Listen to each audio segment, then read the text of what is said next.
tujuannya adalah yang pertama untuk bagaimana dari cara mahasiswa itu kayak misalnya kalau membuat bimbel tuh bagaimana tahap-tahapannya seperti Pak. Jadi pertanyaan kayak berkaitan. Mungkin jadi langsung dari saya aja ya Pak, itu bagaimana sih Pak kalau sejarah awal pembuatan bimbel ini, dan kayak misalnya dari cara pendirian awalnya itu seperti apa, atau kalau Bapak individu atau bagaimana, dan pendanaan awalnya seperti itu. Kita membuka izin sendiri ya. Ya, tentu itu kocek sendiri, jadi mulai peralatan, perizinan ke notaris dan seterusnya itu sendiri semua. Ya ini juga kan ada kursi sekian itu tidak ujuk-ujuk beli sekian. Nah itu kalau diceritakan itu jadi 2-3 judul novel gitu. Ya. Kadang saya beli hanya mampu 2, pakai motor beli. Ini kan satu kursi sudah hampir 400. Dulu 300 sekian kan, jadi ya dapat beli dulu.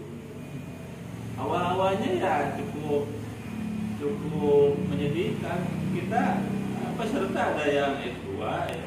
Jadi mau S2, ada juga yang sudah S2 kan untuk bahasa Inggris. Kursinya belum ada, nggak apa-apa Pak, itu bukan dari kursinya. Jadi kami waktu itu masih di Jalan Meranti di rumah itu kan. Di sampingnya belum selesai juga. Akhirnya ya di samping dapur ada ruangan, mejanya meja bundar, ya bukan meja bundar zaman Belanda. Di situ belajar. Ya, jadi nggak ada yang semua serba instan, 4 kulipat langsung begini. Ini bertahun-tahun seperti itu. Tidak punya limit kompetensi yang dicapai gitu. Itu bedanya. Bimbel itu sekedar pengayaan untuk anak-anak yang masih SD, SMP, SMA gitu kan, sehingga apa yang dirasa di sekolah kurang ya kita upayakan untuk diracik, ditambah, itu namanya pengayaan materi, sehingga dia lebih bagus pemahamannya, yang sudah free dia rasa lebih bagus, namun yang kurang daya tangkap atau tertinggal pembelajaran di sekolah dan berbagai hal itu jadi susah. Jadi itu urusannya. Adapun yang tadi ditanyakan lainnya itu yang unit core-nya ya, core itu intinya. Ya itu kita pakai kurikulum kan, kita kurikulumnya tadi disebut SKR, standar kompetensi lulusan yang dari Kementerian Pendidikan Nasional. Itu terakhir ya tahun 2020, saya lupa ini mulai ada. Jadi itu yang kita gunakan. Jadi itu punya capaian-capaian yang harus dituntaskan selama kursus. Jadi tidak alay ya, tidak alay atau apa. Alay itu kan kesono nggak jelas. Kursus ini apa sih yang mau dituju gitu kan? Apa hanya belajar tensi saja, itu kan terlalu biasa kalau yang itu. Jadi kita ada capaian, kita rata-rata unit kompetensi yang harus selesai selama pembelajaran itu yang 6 bulan itu 16 unit kompetensi. Jadi itu baik yang naker ataupun ini. Tapi kalau yang untuk diploma 1 tahun ya lengkap itu. Kita punya 16 unit kompetensi plus nanti sisipannya itu termasuk struktur, grammar dan sebagainya. Jadi 2 panduan. Untuk mulai pembukaannya jadi ya tahun 2008 itu kita sudah buka sampai sekarang. Mungkin kalau alumni ya sudah lumayan lah. Lalu apa lagi? Bagaimana struktur pengurusan lembaga bimbel ini? Struktur. Jadi struktur itu sesuai dengan yang ada di notaris. Pada intinya lebih saya tekankan ke keluarga ya, karena apa?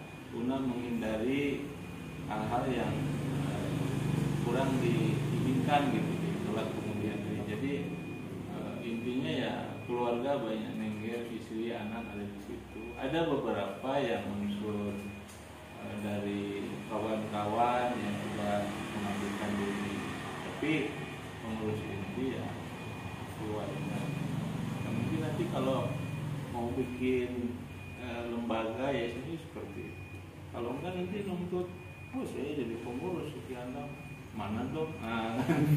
Minta jatah. Sebenarnya kan kita jatahnya banyaknya lillahi ta'ala gitu kan. Oke. Ini Pak, dari awal didirikan sampai dengan sekarang, Ya. apalagi di masa pandemi gini Pak, Ya. omset itu apakah naik atau turun, dari penjual pendaftar apakah meningkat atau malah menurun juga gitu? Oke. Jadi bagusnya pertanyaannya itu menggelitik para pirsawan. Nanti kalau diupload ya mudah-mudahan ada pirsawan Agnia yang siap jadi donatur gitu ya. Karena lembaga kursus atau bimbel tadi disebutkan itu ya ada dan sah legal di bawah naungan dinas terkait anak bahasanya ya. Tapi kalau anak itu kan ada dua, ada anak sah gitu kan, ada anak tiri, ada juga anak haram. Posisi kita itu di anak mana gitu kan? Karena sama-sama tapi perlakuannya beda. Ada banyak PKBM gitu kan. PKBM itu kelompok belajar masyarakat sama dengan kita non-guru, tapi untuk gurunya perlakuannya ada honorarium yang diberikan oleh pemerintah. Terus juga untuk siswa atau pesertanya tiap bulan sama seperti perlakuan ke sekolah formal. Jadi diberikan bos ya. Bos itu singkatan apa? Karena bos operasional sekolah lah seperti itu. Jadi mereka dapat. Sama juga kita ini dengan PAUD ataupun TK. Nah tapi maaf kata, kenapa tadi saya sebutkan bahwa LKP itu seolah-olah seperti anak yang salah satu di situ. Yang mana kira-kira? Seperti anak tapi anaknya anak tiri atau kalau anak haram kan kalau ini kan haram itu tidak legal ya, tidak ada izin, mungkin anak tiri. Jadi seperti itu kira-kira positioning. Jadi kita kalau tidak bisa menggali sedalam-dalamnya potensi kita, potensi SDM calon siswa ya kolab sudah. Di masa pandemi ini kan di Palangka yang kita kan di Hormit ke kelembagaan kota aktif, di kestrukturan aktif itu ada 32 saja lembaga kursus ya. Tapi setelah pandemi ini mungkin di bawah 10. Nah gimana, nggak sedih, di bawah 10 ya termasuk kita ini. Coba Anda cek aja sekota mana yang masih jalan, banyaknya kembung kempis, termasuk yang di jalan beberapa lembaga gede juga nggak ada siswa. Saya syukur alhamdulillah itu kita masih berjalan gitu, even di masa pandemi seperti itu. Adapun grafiknya ya mungkin bahasanya sederhana saja, dengan bisa kita survive ya di masa ini itu sudah syukur alhamdulillah. Tapi secara umum ya grafik kita lumayan. Jadi kita bisa menyangoi guru, bisa